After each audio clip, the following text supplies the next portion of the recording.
Yo, what is good YouTube and friends? You're here chilling with real Satoshi Aoki, back at ya with another blockchain gaming video for the week. Folks, in today's video, I've got a ripper for you in store.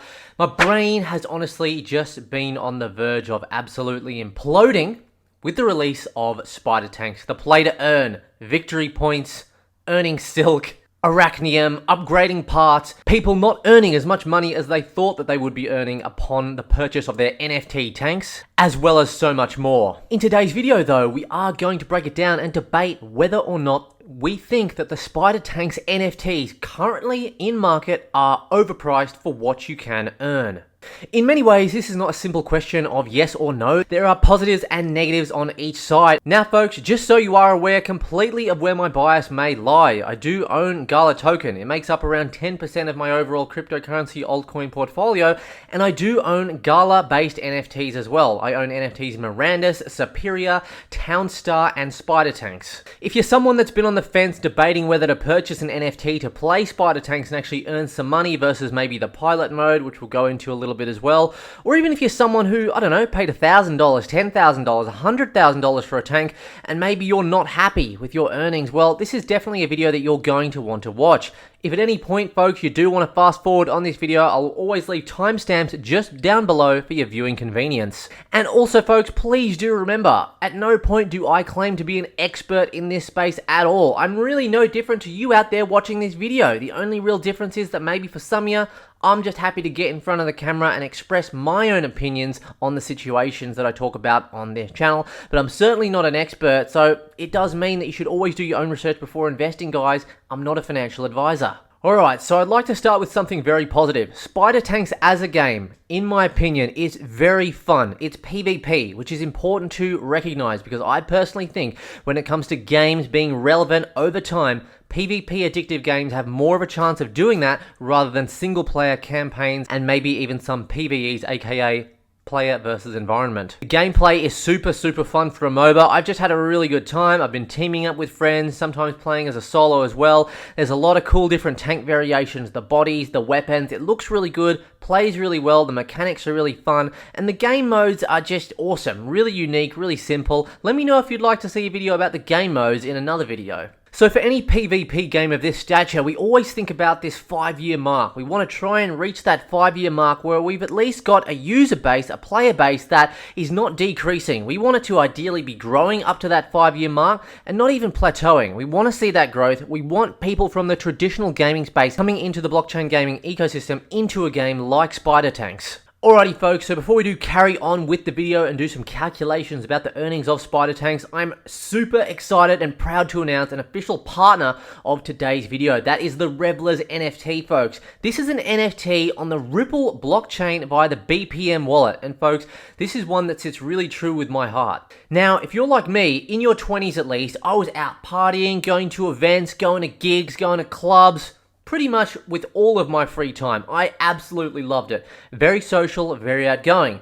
Although one of the biggest hurdles that I always ran into was the FOMO surrounding particular events. If they were hyped up DJs and things like that, getting tickets for the right price. Was I getting scammed? And to be honest, I was scammed a few times because I tried to FOMO in, get a cheap price, and, you know, avoiding people like scalpers and things like that in the actual markets when trying to buy tickets. It did become quite a headache and it caused a lot of issues. Well, what I really enjoy about this project, Revellers, is that they are bringing in some utility to help solve this. Now folks, the first thing that I did notice about the Revellers was just the artwork. The profile picture artwork looks absolutely fantastic. Now, there have been a few projects, I believe, that are trying to do similar art style to this with maybe even a similar utility. But for me personally, I don't know. I think the aesthetic of this artwork and the combinations of different traits, for me, is definitely awesome. And aside from that, guys, there's an actual artist behind this, not just some random project or random team of tech devs that have come in to try and slap something together really quick to make a quick buck. Guys, Fiasco is the artist behind this project, and he already has quite an affluent Instagram account. He's got quite a decent following as well, 30.9k followers, and as you can see, he's been a reputable artist for some time. Definitely my kind of style. Let me know what you think. So folks, why would you want to personally own a Revellers NFT? Well, there's going to be a few reasons, guys. You can earn BPM rewards, lock up your Reveller with BPM tokens to earn enhanced API returns through the wallet, exclusive events and tickets for NFT holders only, raffles, secret secret prizes and trips, free drinks, and merchandise offers. Now folks, there is going to be a whitelist on the 11th of this month, and if you want to get involved, it's pretty simple to do. I will leave all the links at the top of the description of this video. You're going to need to get a BPM wallet on the Ripple blockchain. It's an easy app. Quite honestly, I've been using the app for the last week, and it is probably one of my favorite crypto wallets that I actually use. It actually feels like as easy as using my personal banking apps. Really, really nice. So what is the BPM wallet? It's an NFT ticketing platform designed to streamline event access. This not only increases security, but solves the problems plaguing the live events industry worldwide. No more ticket touting, scams, fraud, or inflated ticket resale. BPM Wallet puts fans first and significantly enhances vendor security. Something to be aware of if you get accepted to the whitelist is that there's one of 4 levels associated with every Reveller determined by a single trait: bronze, silver, gold, and platinum. Platinum is the rarest, thus yielding the highest percentage of BPM rewards. Essentially, the more BPM tokens you hold and the higher tier Reveller you own, the greater your earning potential. So essentially folks, if you're someone that's outgoing and likes to party, then this is kind of a no-brainer. There's no strings attached, it's free to do. Download the BPM wallet, there'll be a link for that in the description of this video, and I highly recommend you get involved in the whitelist, guys. Again, it's free, it doesn't cost you anything, it's really simple. All you gotta do is open a support ticket after you open up that Revellers wallet in the official Revellers Discord. Really important to note here, guys, holding 75,000 BPM auto-enrolls you for a whitelist. Otherwise, guys, make sure you do get your XUMM wallet address after creating an account on the app and use that inputter when you open that support ticket.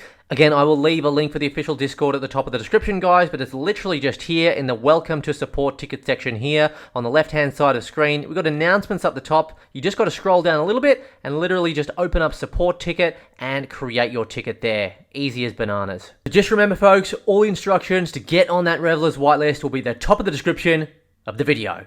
Alrighty folks, so I do want to do some basic calculations of whether we think it's worth buying some NFTs. So we're going to start at the very bottom with the cheapest available NFTs today. We're looking at a muzzle common body first, then we're going to be looking at a cannon common body. And just to touch on for a moment with my personal experience, I actually got one of these gridlock rare skins airdropped me from being a node holder, I do believe. The current price is 138 USD.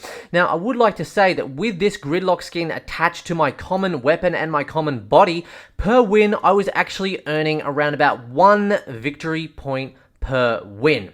Okay, so again, the very rough ratios in terms of how the victory points translate into silk is that you can say about 1,000 VPs, victory points, translates into 1 silk. The cost of 1 silk at the moment of today's video is roughly around $2.15. But quite honestly, for those of you that are willing to get in at the moment and get the cheapest level NFTs, you're going to have to pay $35 for a weapon at least, thereabouts, and about $20 for a body, okay? So you're looking at about 55 US dollars. So for 55 US dollars, I personally think that being on the generous side, you might be able to earn close to 0.5 victory points per win. So if we actually head on over to CoinGecko and we look at the convert silk to USD area here, guys, on the right hand side of the screen, we got 55 US dollars equals 25 silk. So in order to make our money back at today's current levels, guys, we're going to need 25 silk. Now, again, I do want to stress the ratios do change every single day. Based on your victory points, guys, you get an allocation from a pool, which will be different every day depending on how much actual silk is minted and how much actual silk is burned and how many people are actually playing on that particular day earning victory points. So it does fluctuate, but Bitbender did say on a stream that it is roughly going to be around 1,000 to 1. So if we do assume it's 1,000 to 1, which we have to pick a number, okay, just to do a rough calculation, okay, it's not going to be exact, but that's just where we're at. 25 silk's going to be 25,000 victory points. So I actually worked out, guys, 50,000 wins, okay? As you can see here, that number there is 50,000 times 0.5, okay? That's how much victory points we're going to be earning per game, and that's being generous with the common parts, guys. That's going to equate to 25,000 victory points, okay? 25,000 victory points is going to equal 25 silk. Now, this is assuming that the average person has time to play about 20 wins per day. Now, this could take for some people at least probably 2 hours, but maybe anywhere up to 5 hours, okay? So let's just say it could be anywhere from 2 to 5 hours per day to actually get 20 wins. Remember, you might play for a whole day and only get 10 wins, okay? It really depends on a lot of different factors. But if we do the maths here, 50,000 guys, 50,000 divided by 20, that's the number of wins, basically means that you're going to have to play for 2,500 days. So at 2,500 days, if we go ahead and work out how many years that's going to take, I've gone 2,500 divided by 365 days in a year. That, according to my calculations, in total, folks, it's going to be 6.8 years if all of the prices remain the same, earnings, price of silk, everything like that. Remember, everything can fluctuate, okay? So, you know, I do want to stress it's based on today's calculations of everything. But at today's rate, guys, you'll make your investment back on those common parts in 6.8 years if you play every single day and win at least 20 times. So I can say one thing for sure. If you got a family, you better leave. If you got a wife, you better divorce her. If you got kids, you better put them up for adoption. If you got a full-time 9 to 5, you better tell your boss you're going to quit, right?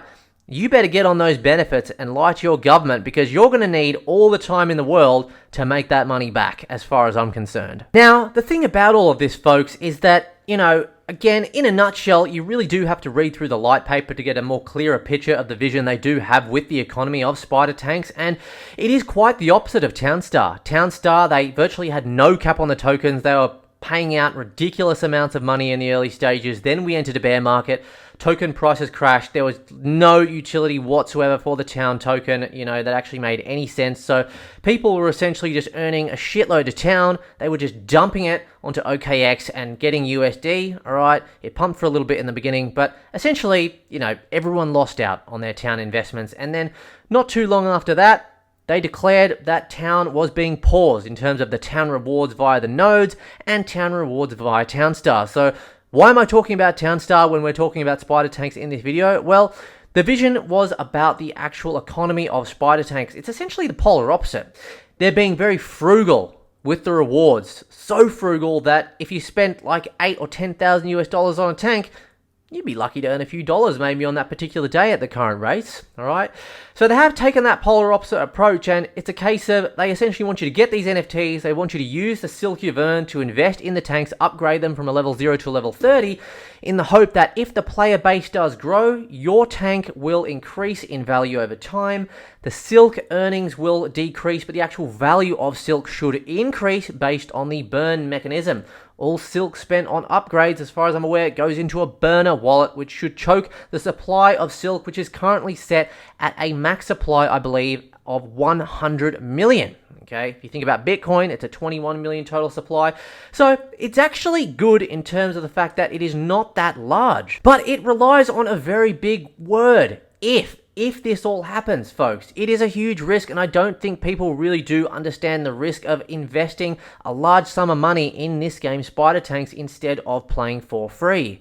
You really are banking on the fact that it is going to be at least in the top 3 MOBAs of blockchain gaming in the next 5 years and staying relevant. And then the next point that I want to go on to is, well, you know, it's all well and good to have this light paper, but what have they got to back it up? What have they got done in the past? Well, the last project that they worked on was, you guessed it was Townstar. And what's happening with that one? Well, folks, from July 21st, 2022, just a few months ago, Townstar paused the play to earn rewards. So currently, anyone who invested in a node, for fun mind you, isn't earning any rewards, and you're not earning any rewards from your Vox NFTs or Townstar NFTs. Now, folks, I was unfortunately one of the people that did purchase a Townstar node for around 7,500 US dollars, I do believe. But don't worry, guys, I didn't do it for an investment. I did it for fun. I purchased a node that doesn't earn any money, that I can't even see, just for fun, all right? It was for fun, and essentially I'm getting nothing back on that one. Because as we all must understand, folks, an investment, guys, is definitely not the action or process of investing money for profit. I invested money for a Town node for profit. It was paying me out profit in the form of Town, and it's not doing that anymore. So that, in my eyes, my understanding, is classed as an investment. Doesn't matter if you get a lawyer to write something down on a bit of paper. Sounds like an investment to me. Now look, folks, I do want you to understand one thing. Don't forget, I'm invested in the Gala ecosystem, and I'm still here for the long term. And look, I don't think they're a scam, but my opinion is that the NFTs for SpiderTanks are overpriced, alright? And, you know, it's not even the biggest deal necessarily, in my opinion, to pay that money. If you want to give them the money, that's fine.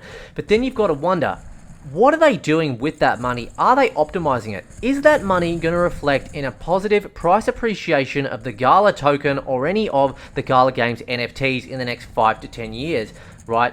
That remains to be seen. We are still very, very early in this space, which does make it a very high risk play. And I will also add on to that, you know, all of the other blockchain gaming projects, or at least most of them, are just complete garbage. Of course, there are a few diamonds in the rough, but it's really hard to actually come across good, genuine products that are actually building games that are actually fun. And as I did say to you, the only 2 games where I've really had genuine fun so far in blockchain gaming, they're from Gala Games, guys. In Superior, Townstar was even fun, and SpiderTanks. And folks, before you do go, make sure you don't forget to get signed up for the BPM wallet. All of that will be in the description as well. And make sure you get whitelisted to potentially pick up your own Reveller if you're someone that likes to party.